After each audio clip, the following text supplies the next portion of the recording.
저는 여러분께 내가 개피곤한 이유로 나의 코티졸 수치를 확인하라 라는 내용으로 말씀을 드려보도록 하겠습니다. 우선 구독을 하지 않으신 분들은 구독과 좋아요 부탁드리도록 하겠습니다. 그럼 바로 시작합니다. 자, 여러분 혹시 부신피로증후군이라고 이렇게 들어보셨나요? 만약에 다음과 같은 증상들이 있다면은 여러분들은 부신피로증후군에 속할 수가 있습니다. 아침에 일어나기 힘들다, 쉽게 지치고 피로감을 느낀다, 두통이나 근육통이 자주 생긴다, 달거나 짠 음식이 당긴다, 생리통, 생리전 증후군이 심하다, 커피를 끊을 수가 없다, 소화가 잘 안 된다, 아침에 몸이 잘 쭈뼛는다, 갱년기 증상이 심하다. 자, 말씀드렸던 사항에서 세 가지 이상 해당될 경우 부신피로 증후군을 의심할 수가 있습니다. 자, 그러면 이 부신이라는 기관에 대해서 알고 계신가요? 이 부신은 내분비 기관의 하나로서 사람의 경우 각 신장의 위쪽에 위치해 있습니다. 영어로는 adrenal gland라고 해서 이 뜻은 이 아드레날은 신장 옆을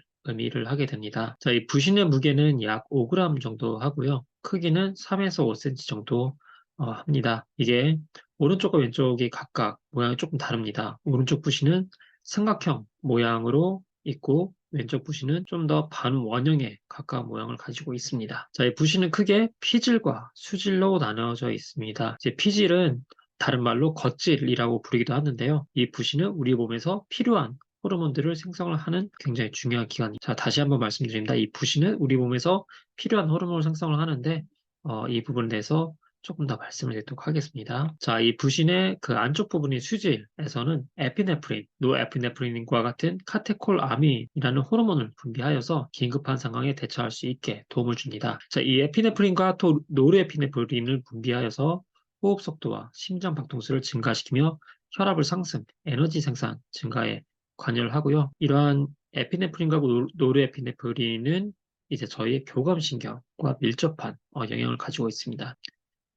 저희 부신 수질은 호르몬에 의한 자극을 받을 수 있으나 교감신경에 의한 직접적인 자극 또한 받을 수가 있습니다. 자, 이 부신의 겉질 또는 이 피질이라는 부분은 신경 전달을 받지 못하며 오로지 ACTH, 부신 피질 자극 호르몬의 자극을 받아서 스테로이드 호르몬을 이제 분비를 하고 이 겉질 또는 피질은 세 계층으로 구성되어 있습니다. 자, 가장 외층인 이 구상대에서는 알도스테론을 분비를 하게 되고요. 이 알도스테론은 우리 몸에서 혈압을 조절하는 역할을 가지고 있습니다. 이 중간적인 삭상대에서는 코티솔을 이제 분비를 하게 되고요. 이제 오늘 말씀드릴 내용이 바로 이 코티솔에 대한 내용입니다. 그리고 이제 가장 안쪽층 망상대에서는 DHEA, 즉 생식 호르몬이라는 호르몬을 분비하게 되는데 이게 바로 남성 호르몬, 여성 호르몬, 이 여기 안에 속해 있습니다. 자, 저희가 이 그림에서 보면은 뱅수에 의해서 이 얼룩말이 쫓기고 있는데요. 이때 얼룩말은 굉장한 스트레스를 받게 됩니다. 자, 그러면 이러한 스트레스는 교감신경을 자극하게 되고 이는 코티졸을 이제 분비를 하게 됩니다. 이 교감신경이 자극될 때는 우리 몸에서 굉장히 다양한 반응들이 일어나게 됩니다. 이때 호흡 증진, 심장 박동 증가, 혈류 속도 증가, 에너지 생산을 증가시키고 혈당을 증가, 동공이 커지고 혈압이 증가되며 또한 소화 기능이 저하가 되게 됩니다. 자, 코티졸의 기능으로는 일단 정상적으로는 염증을 조절시키게 하고 탄수화물 대사, 지방 단백질 대사, 근골격계 건강에 관여하며 내분비계 기능에도 관여합니다. 그리고 신경계 기능 건강에도 관여하는데 이는 정신적 안정 유지에 도움을 줍니다. 또한 해독 작용에도 도움을 주는 게 바로 이 코티졸의 정상적인 기능입니다. 하지만 이 코티졸의 이 기능, 이 분비에 불균형이 이루어졌을 때는 이 수치가 높아졌을 때 신체 대사가 불균형을 초래하게 됩니다. 바로 이때 복부 비만, 고지혈증, 당뇨병, 심혈관계 질환을 유발할 수가 있고 식욕을 부추기고 복부에 지방을 쌓는 작용들이 증진하게 됩니다. 그리고 심각한 근손실, 뼈 악화, 면역 기능 저하, 흡연을 하게 될 경우 이 코티졸의 농도가 무려 35%나 증가하는 이제 그런 연구 결과가 있고요. 저희가 소음을 받는 것 또한 이 코티졸의 분비를 촉진을 한다고 합니다. 자, 그러면 저희가 스트레스 받을 때 이 코티졸이 분비를 한다고 말씀드렸는데요. 이 코티졸의 분비가 되는 이 기전에 대해서 말씀을 드려보도록 하겠습니다. 자, 이 코티졸은 뇌의 명령에 따라서 부신에서 분비가 된다고 말씀드렸는데요. 이 코티졸은 부신에서 바로 원한다고 나오는 게 아닙니다. 우선 이 뇌에 있는 시상하부와 뇌하수체에 따라서 조절이 되고 분비가 되게 되는데 이 뇌에 시상하부라는 부분이 있습니다. 이 시상하부에서 CRH, 이게 바로 무심피질 자극 호르몬 방출 호르몬이라고 하는데 이 CRH가 분비가 됩니다. 그럼 바로 시상하부의 아래 단계에 있는 뇌 하수체라는 부분에서 ACTH, 즉 무심피질 자극 호르몬을 분비를 하게 되고 이 ACTH를 부신해서 받아서 코티졸 호르몬을 이제 분비를 하게 되는 게 바로 이 코티졸 분비의 기전입니다. 자, 그럼 혹시 너 C야? 라고 코티솔형 성격에 대해서 알고 계신가요?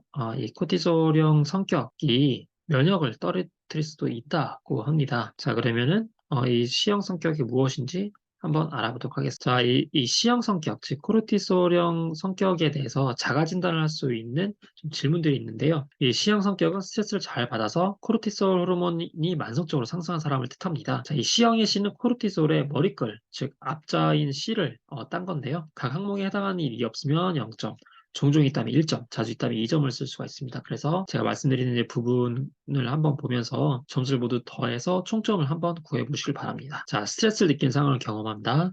특별한 이유 없이 피곤함을 느낀다. 수면 시간이 8시간 미만이다. 불안하고 우울할 때가 있다. 흥분하고 혼란스러울 때가 있다. 쉽게 살이 찐다. 최근에 다이어트를 한 적이 있다.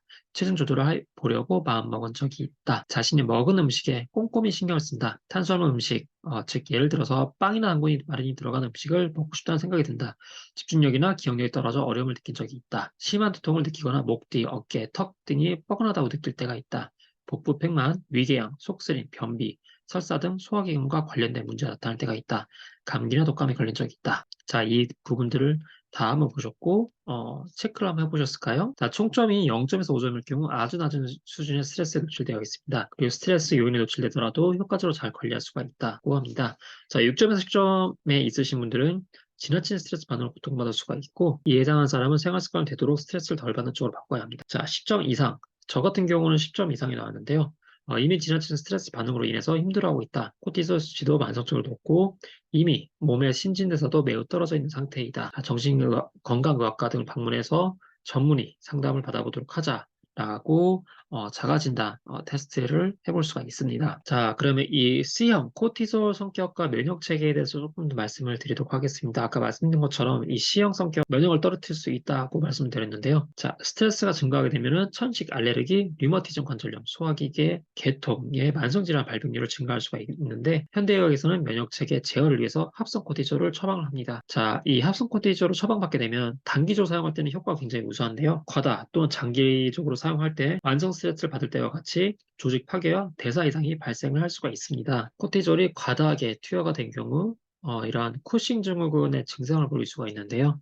제가 미국에서 클리닉에서 프랙티스를 하고 있었을 때 다음과 같은 쿠싱 증후군의 환자를 본 적이 있습니다. 환자는 스테로이드 처방을 굉장히 장기간 받았던 분이셨는데 이분이 쿠싱 증후군의 증상을 확인할 수가 있었습니다. 이분 같은 경우는 중침성 비만이라고 해서 복부의 비만이 굉장히 많으셨고 얼굴이 문페이스라고 해서 달덩어리처럼 둥근 얼굴 모양을 가지고 있었습니다. 그리고 목 뒤와 어깨 쪽은 피하 지방 조직이 굉장히 많이 쌓였는데 이렇게 여러분들 노틀담의 꼽추 알고 계신가요? 그냥 꼽추처럼 이제 목 뒤와 어깨가 이제 굉장히 약간 커져 있는 이제 그런 부분을 알 수가 있었습니다. 그래서 스테로이드를 다량으로 계속적으로 이제 처방을 받는 경우 이러한 쿠싱 증후군의 증상도 발견될 수 있다라고 좀 말씀을 드리겠습니다. 자, 그리고 만성적으로 그리고 반복된 스트레스는 우리 몸 안에 흉성이 있는데 이 흉성을 위축시킬 수가 있습니다. 이 흉성은 T세포를 만드는 곳인데 나이가 들어가면서 위축이 되면서 기능 또한 이제 감소가 될 수가 있고 그리고 또한 백혈구 즉 인터류킨과 인터페론을 분비를 하는 바로 이 세포에서 생산 활동이 억제가 될 수가 있는데요. 인터류킨은 면역 반응이 일어나는 여러 단계에 작용하면서 면역 반응을 조절시키고 인터페론은 바이러스, 박테리아, 기생충, 종양 등 외부 침입자들에 대항을 하는 물질들입니다. 자, 그럼 이 스트레스는 과연 무조건 나쁠까요? 단기 스트레스는 면역 체계를 깨우고 침입한 병균에 대항할 수 있는 준비를 만들어주는 게 바로 이 단기 스트레스입니다. 하지만 만성 스트레스와 같은 경우는 오히려 우리 몸에 해를 끼칠 수가 있는데 면역세포를 파괴시키고 자가면역 질환을 발생시킬 수가 있습니다. 이때 다양한 종류의 알레르기가 발생할 수가 있고 다발성 경화증, 루푸스, 섬유근육통, 류마티즘 관절염 등이 발생을 할 수가 있습니다. 자, 만성 스트레스는 이제 암과도 관련이 있는데요. 사람과 동물 대상으로 스트레스를 노출했었을 때 NK세포가 무려 50%나 감소하는 것을 확인할 수가 있었는데, 바로 이 NK세포는 바이러스와 암세포를 탐지하고 암세포를 파괴를 할 수 있는 우리 몸에서 나오는 굉장히 좋은 이제 물질입니다. 자, 그리고 이 스트레스는 NK세포 활성화 관련돼서도 영향을 미치는데요. 유방 환자가 초기 암 진단을 받는 경우 이 감정으로 인해서 격하게 스트레스가 이제 받을 수가 있습니다.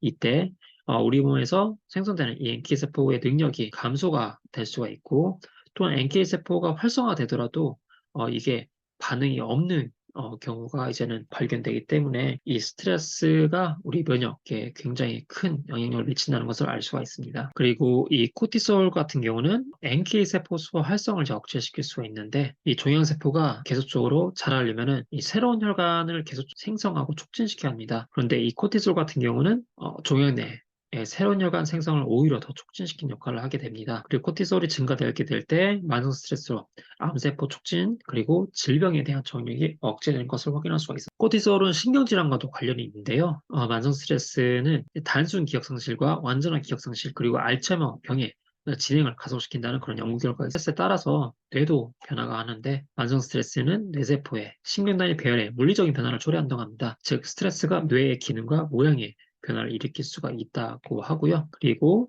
코티솔이 우울증도 유발 가능성에 대해서 말씀을 드리자면은, 코티솔 수치가 높다면 우울증의 발생가 한다고 합니다. 즉, 뇌세포가 코티솔 장기간 노출될 때 당분을 흡수하는 능력이 떨어지고, 또한 크기도 이 신경세포가 감소하는 것을 확인할 수가 있었습니다. 그리고 우울증을 가진 스웨덴 여성 연구에 따르면, 스트레스와 관련된 우울증을 가진 여성들은 코티솔과 인터류킨 6 수치가 증가하는 것을 확인할 수가 있었는데, 우울증이 면역 기능에도 영향을 주는 것을 확인할 수가 있었습니다. 자, 그리고 코티솔과 뇌 기능에 대해서 말씀을 드려보자면요. 코티솔이 전반적인 뇌 기능과 기억에 나쁜 영향을 미친다고 합니다. 낮은 수치의 코티솔은 실제로 기억 형상과 저장된 기억을 검색하는 데 도움을 주지만, 아주 낮은 수치의 코티솔, 예를 들어 외상 후 스트레스에 시달린 사람들은 새로운 기억을 저장하고 이전 기억을 부르는 기능들이 저하되고, 또한 높은 수치의 코티솔, 예를 들어 고도, 그리고 만성 스트레스에 시달린 사람들 또한 새로운 기억을 저장하고 이전 기억을 부르는 기능들이 많이 내려왔다고 합니다. 따라서 스트레스 코티솔은 기억을 지우고 감정을 공격하고 분노를 유발시키고 뇌세포를 사망을 할 수 있게